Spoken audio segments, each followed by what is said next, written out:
We'll start this lesson with an example of imitative counterpoint, this time in 4 parts. The voices come in one at a time with the theme. This gives the listener a chance to learn the thematic material, which subsequently will arrive in various other harmonic and linear contexts.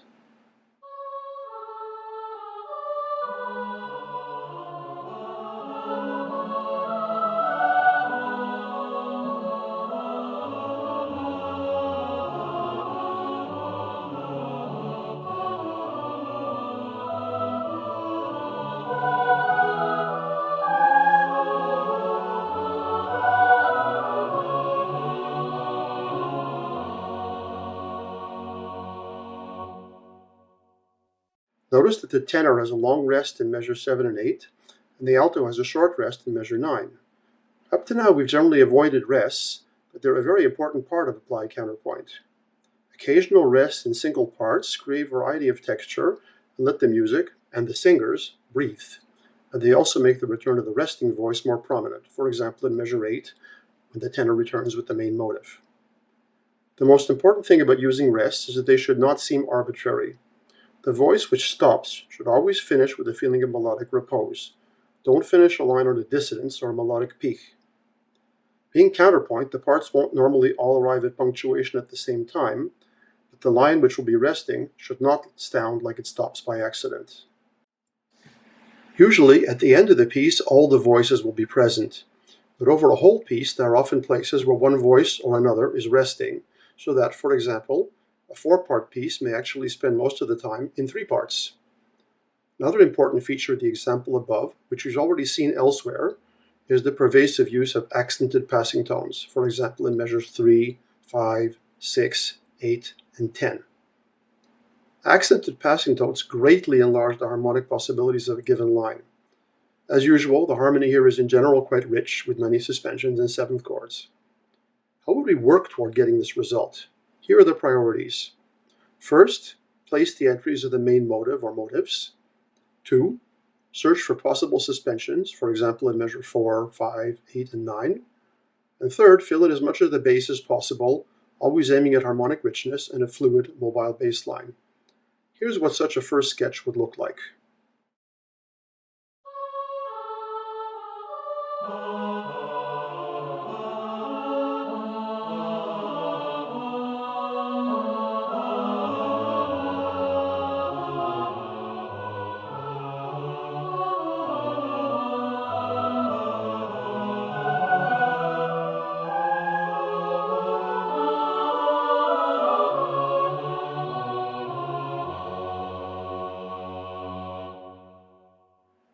When all this is done, it's time to add the other, more neutral filler parts. Then listen to the whole several times and refine it. Here's another, longer example of imitation in 4 parts, this time with a real theme, 4 bars long, including 3 different motives marked as A, B, and C in the example.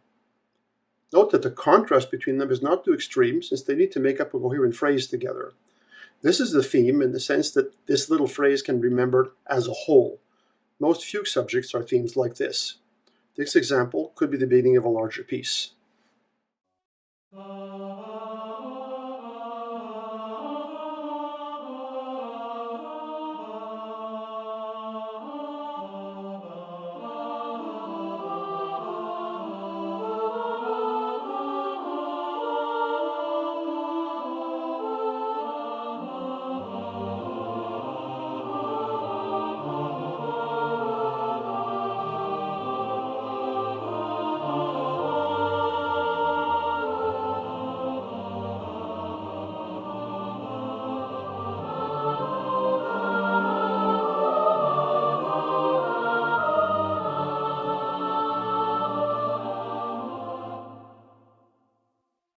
Notice how the entries of the theme alternate between G minor and D minor.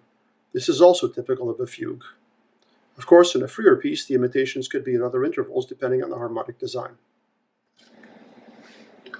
Apart from these particularities, this counterpoint is similar to the preceding ones, with lots of suspensions, accented passing tones, and generally rich harmony.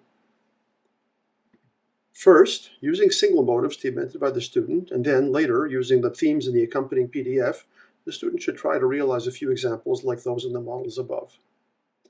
This kind of counterpoint is commonly referred to as imitative counterpoint, since all the parts are conversing with the same material, imitating each other.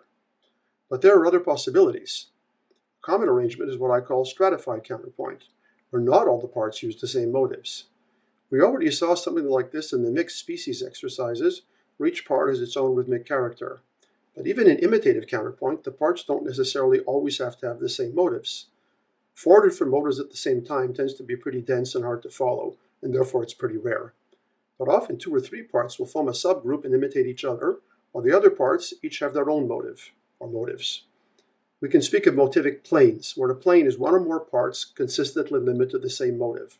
So, for example, we could have 4 parts with 2 imitative planes, like 2 plus 2, or even 3 plus 1, or we could have 4 parts with 3 planes, for example, 1 plus 1 plus 2. Note that normal imitative counterpoint of the kind we saw previously counts as 1 plane, since there's no variety of motives and material between the parts. Here's some examples of stratified counterpoint. Both examples are just beginnings. They could be developed quite a lot longer.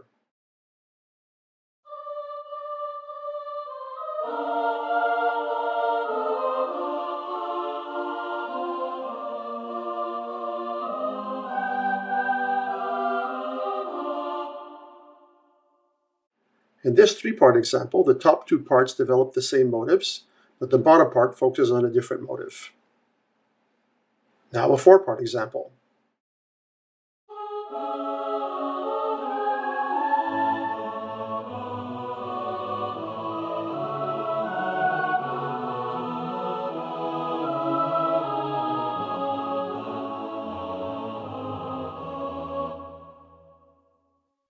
Here the soprano and the tenor work out one idea, and the bass and the alto develop another. We'll continue our discussion of stratified counterpoint in the next lesson, where we talk about instrumental style, since variety of timbre makes the layers even easier to hear. Remember, in imitative counterpoint, sketch the entries first, then look for suspensions, then search out the richest possible harmony, and finally fill in the missing, more neutral parts. Make a point of having some of the voices rest occasionally, stopping the lines in a convincing way. Second, look for possibilities for accented passing tones. They're a very useful resource. And finally, sing and play.